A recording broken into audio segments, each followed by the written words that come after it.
In the wake of Chadwick Boseman's tragic death on Friday night, the internet cried out, not just in pain, tremendous pain, but also with a demand that Boseman not be recast in the MCU. So in this video, I'm going to break down how vital Black Panther is to the MCU, but also how Chadwick Boseman's legacy can and must be respectfully preserved. As for his legacy in Hollywood and within the Black community, I hope you'll check out the video I made earlier today focusing specifically on that. You'll also note that both of these videos are not only demonetized, but are fundraisers for St. Jude Children's Hospital. I selected St. Jude because, as I'm sure you saw yourself, on Friday night and through Saturday, a number of moving photos of Chadwick Boseman at St. Jude visiting children battling cancer, while he privately battled cancer himself, made the rounds online. So I thought that St. Jude was a perfect recipient in Chadwick Boseman's honor. So to donate, all you do is click the button down below and the money goes directly to YouTube, who then gives it directly to St. Jude. 100% of it, everything that's given goes to St. Jude. And again, I'm sure that they would appreciate anything that you can donate in Chadwick Boseman's memory. So in 2014, Marvel signed relative unknown Chadwick Boseman to a 5-picture deal to play their Black Panther. He was a relative unknown at the time, but anyone who knew him, and again, as for the larger picture of his career, please check out that other video, but anyone who'd seen his work prior to that, I myself first saw him in 42, knew that he was the right choice. Not just an exciting choice, but the right choice, which he, of course, proved to be. And tragically, he would have completed that 5-picture deal with Black Panther 2.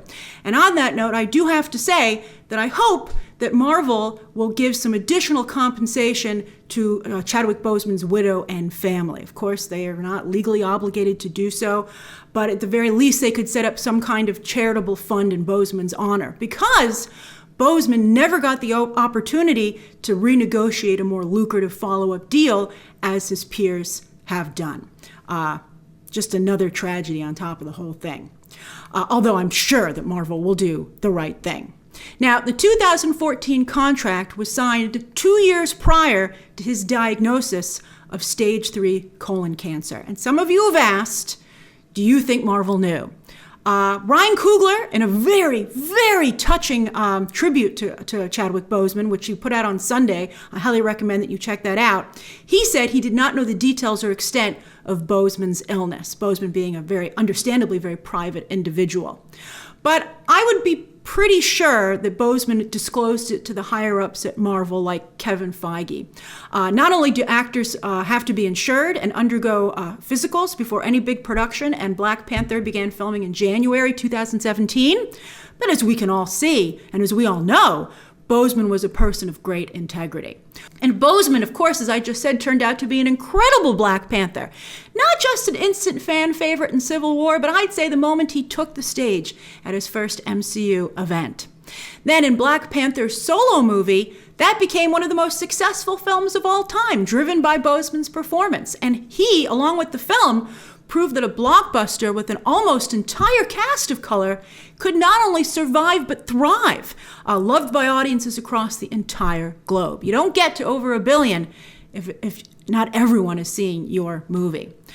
Black Panther, though, kickstarted a wave of representation within Marvel that is just beginning to unfold. I touch on it in my other video, but I do think it's appropriate here to reiterate that Simu Liu, Marvel's Shang-Chi, put out a beautiful tweet in Boseman's memory saying there would be no Shang-Chi without Chadwick Boseman and Black Panther, and I think that is obviously true.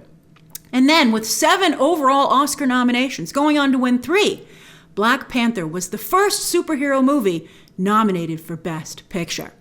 I will never forget my press screening for Infinity War with one of the first audiences to see the film, and the audible gasp in the theater when Boseman's Black Panther faded away. It was the loudest response for any Avenger. Not that people didn't care about the other Avengers, but you could tell that Chadwick Boseman's Black Panther was something more. You know, with the other characters, let's see how they get out of this one.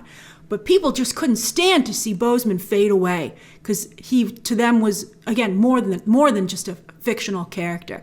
And now, of course, that scene takes on another tragic dimension. It was haunting to begin with, but it will become even more haunting and legendary because of what's happened. It'll become, I think, an incredible piece of cinema. Very, very sad. But Black Panther meet and greets in Disneyland became incredibly popular as soon as they were introduced. Pics and video were an internet sensation. I myself remember having such a good, I had not been able to, I don't live in California, so I hadn't been able to experience it myself, but I was one of the people who was watching the video and seeing all the pictures and was so impressed with the experience that Disney created and how much people were, of all different types of people were reacting to it. Again, something truly special in the MCU. Speaking of the theme parks, the third ride set for the upcoming Disneyland Avengers Campus is set to take place in Wakanda. It has similar technology to Avatar, Flights of Passage, and it's set to be an incredibly popular ride.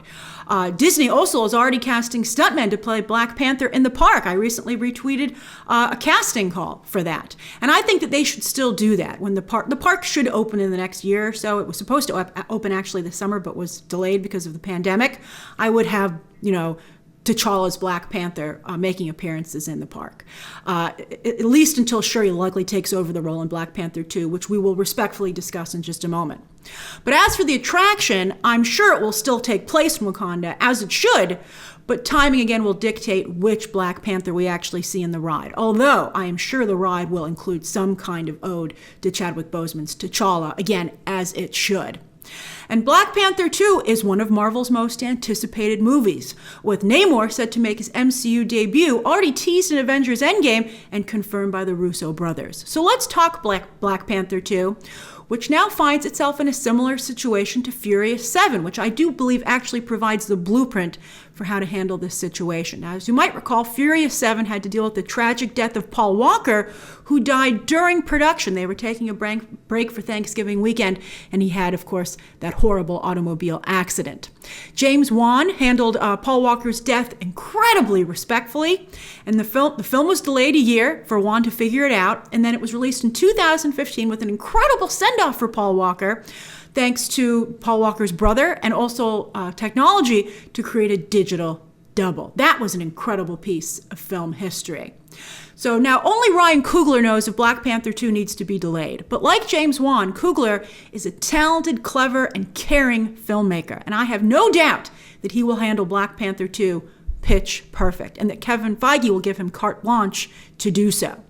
I do believe, though, that the digital double solution should be used in Black Panther 2 as well, especially because they have the perfect scenario in which to use it, to have the new Black Panther visit T'Challa on the ancestral plane. I think a lot of people have mixed feelings about digital doubles for actors who have passed on, but I feel that it would be appropriate in that scenario. And like with the Paul Walker and Furious 7 situation, would give audiences the chance not only to say goodbye to Chadwick Boseman once more, but to say goodbye to him as that character in the MCU.